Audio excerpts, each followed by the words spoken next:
আজকে লোটে মাছের ভাজা করব। আদা রসুন বাটা দেব,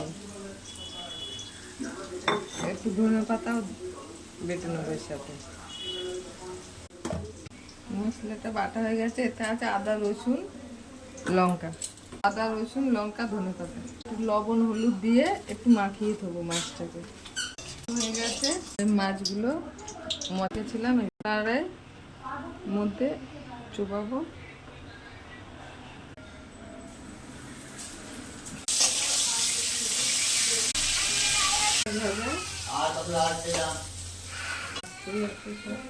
দিয়ে লোটে মাছ ভাজা দিয়ে খাবে।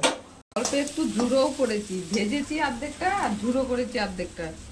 খিচুড়ি লোটে মাছ ভাজা দিয়ে খাবে আর মাছ খিচুড়ি দিয়ে। আমরা শর্টে করছি না এখন রান্না, বেশি লঙে করছি, লঙেরটা দেখবো।